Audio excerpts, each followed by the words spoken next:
Zirek watched as the shuttle touched down on the landing pad. As a xenopsychologist, he had been tasked with studying the footage of a colony from some new primitive species that had been discovered. Though primitive was relative, these creatures had achieved spaceflight and even some basic form of FTL, but compared to the Qrixol Empire, primitive was still an apt description. The chance to study a new species was rare, and to have one's name attached to a new slave species, even more so as most species weren't even worthy of that honor. On his recommendation, the Qrixol Empire had gone ahead with the invasion of this colony, though having reviewed the footage of the attack, Zirek was surprised at the ferocity of these creatures in the face of the all-encompassing Qrixol superiority. The honored Qrixol warriors had only managed to take a single prisoner. All the other creatures had died before the warriors could subdue them. The shuttle opened, and several warriors stepped out, escorting the single creature they had managed to capture. Zirek watched closely as the cage was transported past him and into the facility behind him, when, for just a moment, the creature looked directly into Zirek's eyes. The intensity of the gaze caught him off guard. This one could take some time to break, he thought to himself. For now, all he could do was wait as his subordinates finished the translator with the footage of the colony. James squinted as the doors opened. He hadn't seen much light in the cargo bay, in which he had been held for the past few days. He wasn't sure how long, as he had no real way of keeping track of time. He recalled a number of studies he had read and heard of. No way any human would be able to keep track of time when deprived of so many stimuli. As he was being brought to a facility, he noticed another of the aliens that had captured him, though this one was more ornately dressed. Didn't seem like a soldier, compared to the ones that he faced during the attack. James studied this one closer as he was transported past it. He had a feeling he would be seeing it more often. Why else would it be here to see his arrival? James was brought deep into the facility when suddenly his cage was opened. One of the guards grabbed him and threw him into a room, some sort of holographic barrier blocking the entrance the moment he was thrown in. James got up from the ground but stopped. Gravity wasn't like this a moment ago. He moved around a bit and realized it was just like home. Did each cell have its own gravity system? Why would these guys go through the trouble of those kinds of comforts when they were so willing to kill non-combatants? James suddenly remembered how hard those alien bastards seemed to be trying to subdue every human they could, though for as far as he knew, he was the only one they had managed to capture. He seemed to remember an explosion knocking him out for some unknown duration before he recovered, only for his survival to immediately be noticed, at which point those things quickly subdued him before he could start fighting back. James looked around his cell. He wasn't about to try his luck with that laser-looking barrier that closed behind him, not when he'd seen what he was pretty sure were laser weapons killing his friends. While it wasn't much compared to his chambers back home, it was better than he had expected. A bed, toilet, and a table with one chair.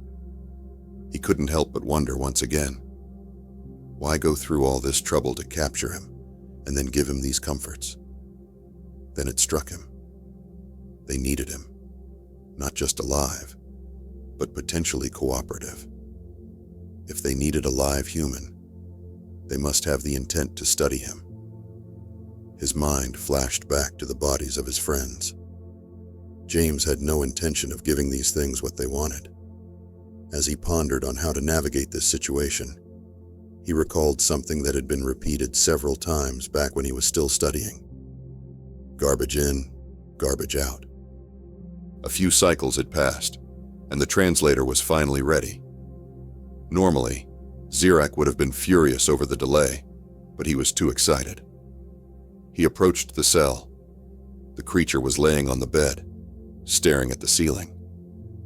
Zirek spoke to the creature as the translation tech immediately kicked in, translating his elegant words into this creature's pitiful language. What is your species capable of? The moment he spoke, the creature looked over, before sitting up and looking directly at him. Good. So it knew it was being addressed, though those eyes were still far too intense for his liking. The creature looked at Xerac for a few moments before its facial features contorted into a strange look. Then it spoke. Sorry, error. Language not recognized. What? How was that even possible? The translator recognized the first word, then immediately failed. Xerac pondered this for a few moments. This must mean they were close, but not there yet, Xerac thought to himself furiously. He could not allow his subordinates to fail him like that. They would all need to be replaced for this incompetence. James started to get a feel for time again. The rotation of the guards at least gave him some point of reference, when suddenly he heard a dispassionate, robotic voice. What is your species capable of? James looked up and saw the ornately dressed alien he had noticed on his way in. Wait, did it just speak English? James thought for a few moments, as he realized what the alien asked him. Time for the garbage, he thought to himself. Sorry, maar ik versta je niet. Geen idee wat je zegt. He had to suppress a smirk. Like many Dutch people, he was fluent in English, and everyone at the research base spoke English to communicate with each other, since everyone came from all over the world. That's probably why this alien tech translated to English. The question suggested they knew next to nothing about humans, so he just responded in Dutch, hoping to confuse this alien researcher. When it walked away in what even James could recognize as frustration, he realized it worked and made a mental note to try this with every language he could. Failure, time and time again. How difficult can it be to translate a single language? Xerac thought to himself. This was the 8th time he was going to the cell to try and communicate with this blasted creature. Sure, replacing his subordinates every time probably didn't make things go much faster, but he couldn't show any weakness in allowing such embarrassing mistakes. At this point, his superiors were getting impatient. It had been hundreds of cycles, and they had made no progress at all. He barely expected anything to go different this time, as he approached the cell and asked his question again. What is your species capable of? The creature looked at him again. Xerac still had not fully gotten used to those eyes. Even worse, during its captivity, the creature had seemingly begun exercising. Its now noticeably bigger arms and chest were an intimidating sight. It spoke, and to Xerac's shock, the translator actually worked. The ephemeral juxtaposition of incongruous paradigms engendered a kaleidoscopic convolution of ostensibly obfuscatory elucidations, thereby rendering the hypothetical quagmire of interstellar dialectics both ostensibly impenetrable and paradoxically transparent. What? Xerac thought to himself. What does that even mean? The creature looked to Xerac as if it was expecting a response, like it had done so many times before. Another failure. By the gods, he was going to kill his subordinates this time. He was out of languages. He couldn't risk reusing one he had tried before, but felt he still had to actually speak real words, or something close to it at least. If he just made up random noises, they would probably notice, but he still had one more trick up his sleeve. One more delay just for the fun of it. James heard the researcher approach. By now, he could recognize its steps, which were far lighter than those of the guards. He stopped his push-ups. He had long since started working out in his cell to pass the time. The nutrient paste he was being fed was bland and tasteless, but at least it seemed to provide him with all the required nutrients. The researcher asked what James assumed to be the same question it asked several times before. He didn't really know, since last time he responded in what little Japanese he knew, which the researcher's words now sounded like. What is your species capable of? James got up and looked at the researcher, going over his words in his head one more time before speaking. The ephemeral juxtaposition of incongruous paradigms engendered a kaleidoscopic convolution of ostensibly obfuscatory elucidations, thereby rendering the hypothetical quagmire of interstellar dialectics both ostensibly impenetrable and paradoxically transparent. Sure, he was out of languages, but with all those failed attempts, James guessed the alien would be far more likely to just assume it was another mistranslation, and he was right. The alien walked off, seemingly even more frustrated than last time. First Dutch, then French, then German, then Spanish, then Chinese, then Japanese. Sure, he barely knew a few words and/or phrases in Spanish, Chinese, and Japanese. But after the first few failed attempts, all he needed to do was speak those words and phrases with confidence to convince the alien it had failed again. And while he hardly spoke French or German, he knew enough to bullshit his way through a few sentences. By his own estimates, he had been here for months now. The fact that he was still alive, and that these aliens were still trying, probably meant that he was valuable to them. Next time the researcher came by for a chat, he should probably try to make use of that. This was it. His last chance before being replaced himself. Zirek calmed his nerves as he approached the cell and asked his question yet again, not really expecting any success. "What is your species capable of?" James chuckled as he stood up and approached the laser barrier that kept him locked in his cell, leaning against it, as he had long since figured out that it was basically just a wall. "And why would I tell you?" he said. Another failure, Zirek almost thought before stopping himself. It worked? Zirek froze, his multiple hearts skipping a beat. The translator had worked. He had finally broken through. But what was this response? The creature wasn't confused, disoriented, or docile as most prisoners would be after so long. No, it was defiant. And worse still, it was negotiating. Zirek composed himself. Now came the real work. "Why would you not?" Zirek responded, his voice controlled and measured, as he tried to turn the situation to his advantage. "Your survival depends on your cooperation. The Qrixol Empire does not often offer such luxuries." James raised an eyebrow and folded his arms. "Right, cooperation. That which you have not received from me, and yet I still live. This suggests some sort of need or perhaps even desperation. You don't just want to study me. You need to study me. I'm the only one of us you have managed to capture, aren't I?" Zirek flinched at the creature's observation, but didn't say anything. It didn't matter. That little flinch told James that he was correct. Before Zirek could say anything, James spoke again, keeping the conversation in his control. "I'm no fool. I know that if I'm too much of a hassle, I probably won't survive. But that doesn't mean I will just do as you say. So let me tell you how this is going to work. You guys will treat me well, and in return, I will occasionally give you little pieces of information. Mistreat me, and all you will get is lies and misinformation. Understood?" Zirek thought for a moment. He thought this creature was intelligent, yet here it was, bargaining only for comfort when its entire race was at stake. Did it even realize what was at stake? It didn't matter. This was a good deal, even if it was a bit slow. Zirek just hoped a small amount of progress would be enough to satisfy his superiors. "Very well, but if the information is insufficient, I'll kill you myself," Zirek said, trying to regain some semblance of control over this creature. James chuckled and spoke. "Oh, I know. My name is James, and we call ourselves humans."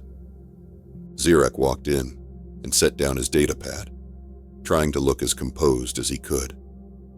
The human sat across from him, chained to the heavy table. "So, your language proved tricky to translate? Care to explain why?" James didn't respond, raising an eyebrow after a few seconds. "Oh, you talking to me? I didn't hear my name, so I wasn't sure," he said, aiming to catch the alien, who he now knew to be a researcher called Xirak, off guard. "Well, you guys have been reasonably pleasant, so I suppose I'll indulge you. In short, your translations weren't the issue, I was." He chuckled softly. "What do you mean?" James leaned forward a bit, looking directly into Xirak's 4 eyes. "We humans have quite a few languages. Every time you tried, I simply responded in another language. Except for that last time. That time I just spoke some nonsense." His chuckle turned into a quiet laugh. Xirak was furious with this insolence and struck his prisoner. James stopped laughing, pretending to be in pain. It didn't hurt, but it would probably be in his interest to make these aliens think he was weaker than he actually was. Still, he couldn't let that physical abuse go unpunished. Xirak had just earned himself some misinformation with that punch. "It's always useful to be fluent in so many languages. Never thought it would come up like this, though," James said. Xirak suppressed a smile. Regardless of the insolence, it had given them perfect samples of multiple human languages. Not to mention the fact that a multitude of languages is a very useful piece of information. It was going slow, but the past few cycles he at least regularly had something to report, though it hadn't been without complications. Xirak thought back to the guard that had gotten a bit too comfortable with speaking to the human. When the captain of the guard found out about it, it had promptly executed the guard with its sidearm, and did so right in front of the human. The elders were not happy about that part of his report. He walked into the interrogation chamber, the human chained to the heavy table like always. "I just reviewed the footage of the battle again. I must say you human warriors are rather ferocious," Xirak said, as he sat down across from the human. He had found that treating these interrogations as conversations tended to be more effective. James didn't mind the change. It was a lot better than just getting screamed at for however long this interrogation would take. James raised an eyebrow. "Warriors, what do you mean?" Xirak was slightly confused by the reaction. "Precisely what I said.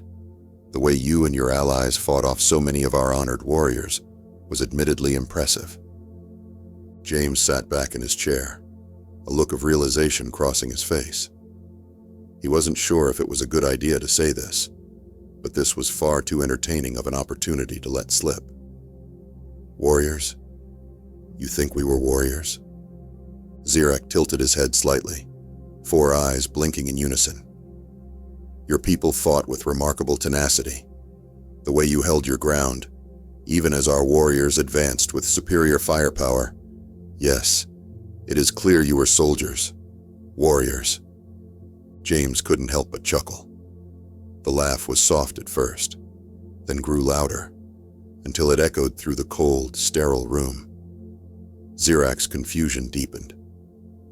"We weren't warriors. We were researchers," James said between chuckles. "Scientists, engineers. You didn't invade a military outpost, Xirak. You hit a research colony." James's smile faded, replaced by a cold, steely gaze as he remembered his friends, either dead or dying all around him. "The people you fought were no warriors. Most of them had never even held a weapon before that day. Did you really think I am some trained killer? I'm an IT guy. I create and work with digital systems." The weight of James's words hung in the air. Xirak processed them in silence, his mind racing to reconcile the new information with what he had witnessed. If these humans were merely researchers, civilians, what did that say about their species as a whole? The Qrixol Empire had only managed to subdue a single human from the colony, and even he knew that that was mostly luck. Xirak quickly stood up and walked out. He had a report to write. Xirak had to keep himself from panicking, as he triple and quadruple checked everything in preparation for the arrival of the Elder. The arrival of an elder was not something to be taken lightly. Zirak's multiple hearts thudded with anticipation and anxiety. The elders, ancient and revered among the Qrixol, rarely left their homeworlds. Their presence signified that the matter at hand was of utmost importance and that failure was not an option.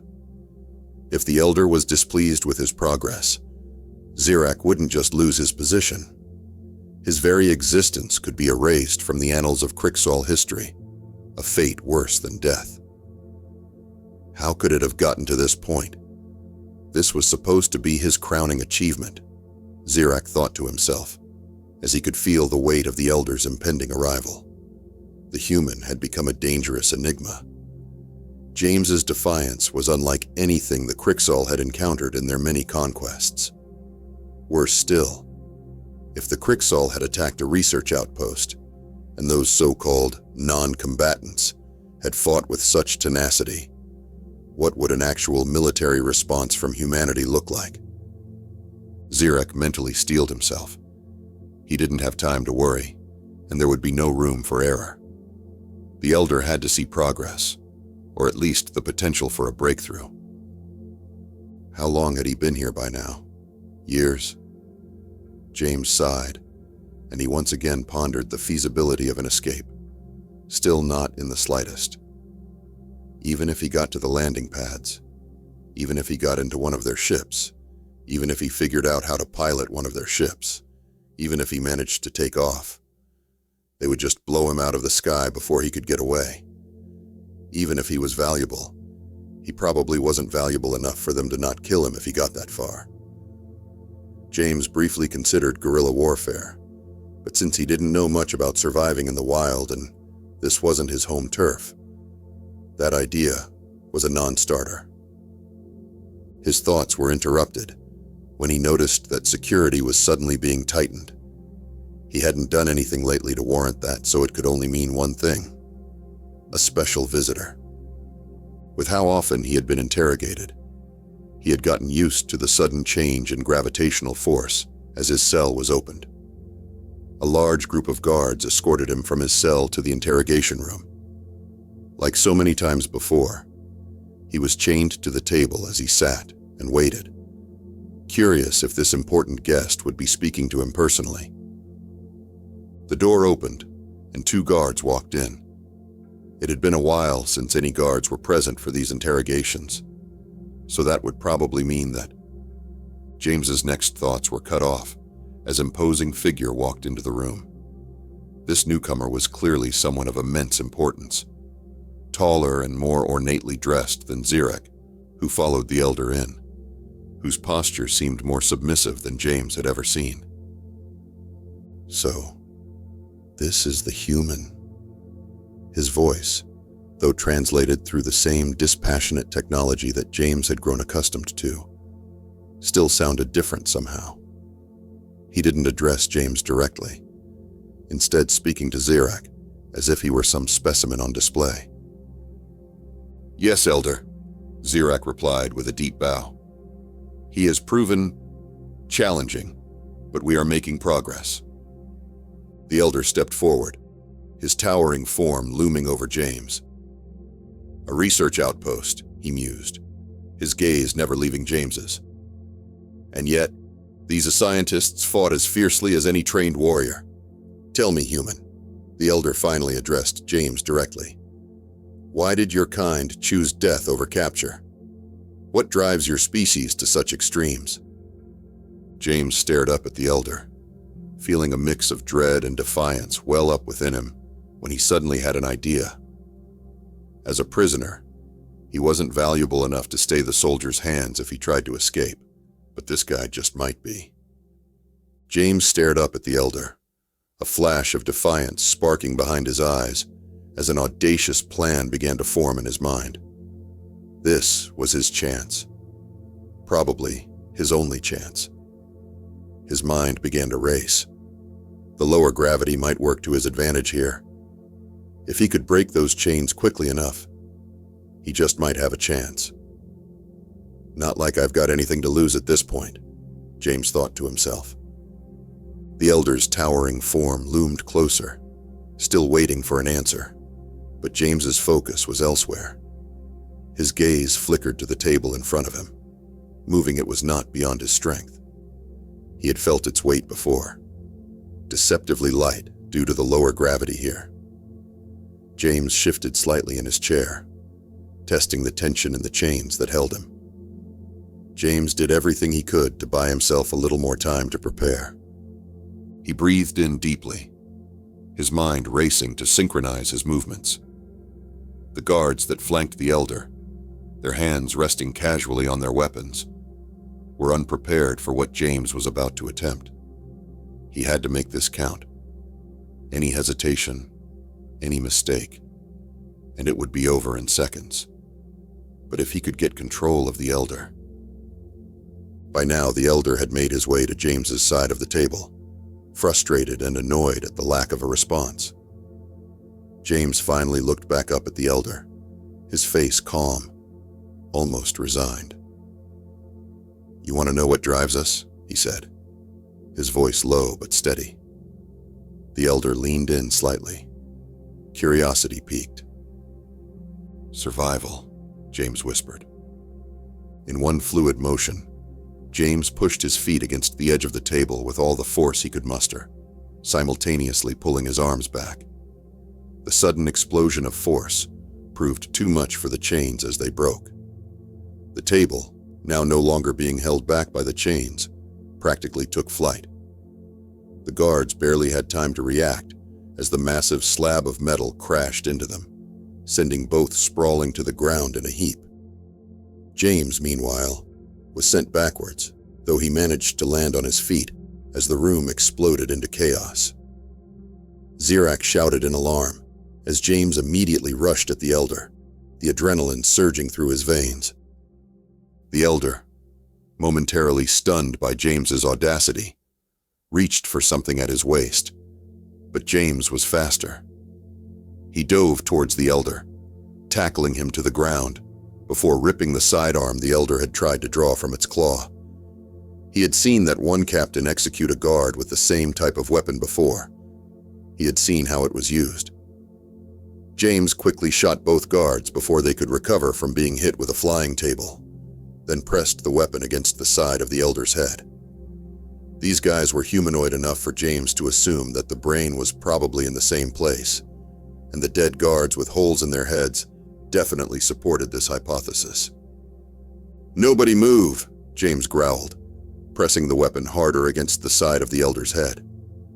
More guards entered the room, but froze the moment they saw the Elder had been taken hostage, unsure of what to do. They couldn't risk even grazing the Elder, but they also couldn't be the ones who let some primitive creature harm the Elder. They were stuck between a rock and a hard place, and James was counting on it.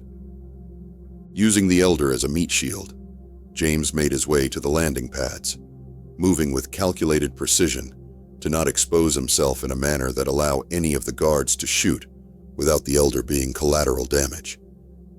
His adrenaline was pumping, but he forced himself to remain calm and focused. The guards stared at him, weapons drawn, but held at bay by the threat to their leader. They wouldn't risk the Elder's life. They couldn't. "Open the doors to the landing pad," James commanded, keeping his voice steady as he tightened his grip on the Elder. The Elder flinched slightly, but wouldn't give the order directly. Pride wouldn't allow it. Zirak, trailing behind and watching the scene with growing horror, finally found his voice. "Do as he says," he barked at the guards. "Open the doors." The guards hesitated, but followed the order. The doors slid open with a hiss, revealing the landing pad and a sleek yet ornate Qrixol shuttle, its engines idling in readiness. "That's probably how the Elder got here," James thought as he backed out onto the pad and into the shuttle while keeping the Elder in front of him. His plan was risky. There were millions of ways this could go wrong, but he couldn't back out now. Worst case scenario, he could at least take this Elder down with him. Once inside the shuttle, James sealed the doors and turned to the pilot, who was looking with a stunned and terrified expression. Seeing one of the elders being held hostage, the pilot froze until a scream of pain woke him from his stupor. What he saw horrified the pilot even more. One of the elder's eyes had been gouged out, and the human's hand was stained with green blood. "Now, you're going to jump this craft to human space, or I will paint the inside of this craft with your elder's blood," James shouted. The pilot quickly got back in his seat and piloted the craft out of the planet's atmosphere, claws trembling as he configured the FTL drive. He glanced over to the elder, only to see him still held at gunpoint. The pilot hesitated for only a moment longer as he engaged the FTL drive. Captain Xander Hale looked around the bridge of his ship as they patrolled the system. Ever since the mysterious destruction of the Elysium Vortex research colony 2 years ago, patrols and security operations had intensified massively. Not that it really mattered. There wasn't anything out here other than a few automated mining stations. Suddenly, his communications officer cried out that they were receiving a signal that the system had defined to be of alien origin. Strangely, however, the signal was in perfect English. SOS, we surrender. SOS, we surrender. The captain called all hands on deck and weapons ready before instructing his communications officer to attempt to contact the alien ship. A video connection was established, and what he saw caught him completely off guard. He was expecting a weird-looking alien or two, but not for one of them to be held at what appeared to be gunpoint by a human. He thought for a few moments. "I am Captain Xander Hale of the Galactic Commonwealth of Humanity. Identify yourselves and state your intentions." The human smiled and responded. "My name is James Young. I am a survivor from the alien attack on the Elysium Vortex research colony. I was taken captive to be studied, but have managed to escape by taking a high-value hostage. I request immediate aid." Captain Hale looked at the screen, dumbfounded as his mind raced with questions. Ultimately, though, he pushed his questions to the back of his mind. For as far as he could tell, there was a human putting out a distress call. Protocol was very clear on this matter. "We are coming over to retrieve you and your friends. Hold your position and await any further instructions." The past few days had been a whirlwind of tension. After being picked up by a patrol, James was immediately subjected to a barrage of medical tests, each one more invasive than the last. They needed to confirm his identity. They needed to make sure he didn't carry some alien disease, and there were probably countless other things they tested for, though he didn't particularly care. Once they finally established who he really was, he was assigned personal quarters. Later that same day, he was called into a room full of military and government officials about his capture and captivity. The sterile conference room felt suffocating as he recounted the harrowing details of his experiences, his captivity, the isolation, the fear. They listened intently, taking notes and asking questions, seeking every scrap of information he could provide. "It started when all our FTL communications suddenly went down," James explained again. "Investigation quickly showed that the satellites had been destroyed. The alarm was immediately sounded, but before long we detected numerous non-human spacecraft entering the atmosphere and making directly for the colony. They attacked immediately, and everything turned to chaos from that point on." An older woman spoke up, her voice firm, but entirely free of malice or judgment. "Were you the only survivor?" James sighed deeply before answering. He was running on fumes at this point. "I believe so. During the attack, an explosion knocked me out for a bit. When I came to, everyone around me was dead, and I was quickly subdued. The Qrixol never said I wasn't the only survivor, but I'm not sure how reliable that is." A man spoke up. "About their communication with you. Can you tell us more about their translation efforts? You said you delayed them for some time?" James chuckled softly. He was still rather proud of that one, and even now he could see the humor of it. In short, I'm fluent in Dutch and English, speak a little French and German, and know a few isolated words or phrases in Spanish, Chinese, and Japanese. At the colony, we mostly spoke English with each other. The first time the researcher approached my cell, he had a device that translated his words to English. I'm guessing because they had studied us from a distance before attacking.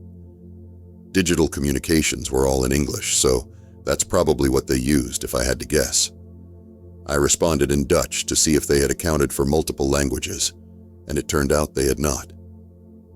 James smiled as he remembered Zirek's growing annoyance and exasperation. Every time he came over, I used a different language, starting with the ones I was most familiar with, and going down the list until I had run out of languages. They may be operating under the belief that they can now perfectly translate all the languages I mentioned, but the only ones I can confirm that they can actually translate are English and Dutch. Seeing James's exhaustion, an older man who had introduced himself as General Parker spoke next. "Thank you, James. You have given us a lot to consider. We will likely have more questions and thus more meetings in the future. But for now, we'll let you get some rest. Naturally, everything you've heard and said here is to be considered top secret and is not to be discussed or mentioned outside of these four walls. Understood?" "Of course, General," James responded, not like he had any desire to talk about this stuff to other people. In fact, all he desired at this point was rest. He had spent so long constantly on edge, and now that he was free, his exhaustion finally began to hit him. Finally free, and yet I think I have been interrogated more in the last 2 weeks than I was during my captivity, James joked to himself as he set his lunch down on the table in his chambers. He could go and eat in the mess hall, be among others, but for now he just wanted to be alone. The fact that he could choose to be alone was already more than he had dared to hope for. The past 2 weeks had been a constant barrage of meetings and tests, both medical and psychological, though at times the latter felt a lot like those meetings, as he was forced to recount what he had gone through over and over again. At least the seat was more comfortable there. He had since learned he was a captive for 2 years, so his first shower felt like a gift from heaven. His first meal that wasn't a bland, tasteless nutrient paste tasted better than anything he had ever eaten before. It was also rather nice to have an actual private bathroom that wasn't just a toilet in the middle of a nearly featureless cell. James pondered his situation as he enjoyed his lunch, remembering something the psychologist said to him about how it would take time for him to adjust to having the ability to choose again. During those meetings, he sometimes felt himself falling back into the same mindset he had been in for the past 2 years, seeing nothing but enemies around him. He knew he wasn't in danger, but some part of him refused to accept it, and he began to fear it never would. As he finished his lunch, James heard faintly familiar footsteps approaching his door, though he didn't know why he recognized them. They didn't sound like any of the military personnel he had interacted with. Their steps were more measured than the ones he heard approaching. Part of James's mind immediately began preparing for the worst. When the door opened, his mother stepped in first, her eyes wide and glistening with unshed tears. "James," she gasped, her voice barely a whisper, yet somehow also a scream of elation. She rushed towards him and enveloped him in a fierce hug, her warmth and familiarity overwhelming him. James wrapped his arms around her, squeezing tightly, as if he feared she might vanish. "I thought we lost you," she murmured, her voice trembling as she pulled back to look at him, examining every detail of his face, as though reassuring herself he was really there. James wanted to speak, to say anything, but he couldn't. For 2 years, he hadn't allowed himself to feel anything. For 2 years, He hid himself behind a mask of confident indifference. It was in this moment that the mask finally shattered. He barely even noticed when his father joined in on the embrace, as well as his brother and sister. After what might as well have been another 2 years, even the group hug had to come to an end. James looked around, wanting to say so much, yet not having the words to say anything, and began to cry, as for the first time in 2 years, he was truly happy. Thanks for watching Techno Titan Sci-Fi Stories.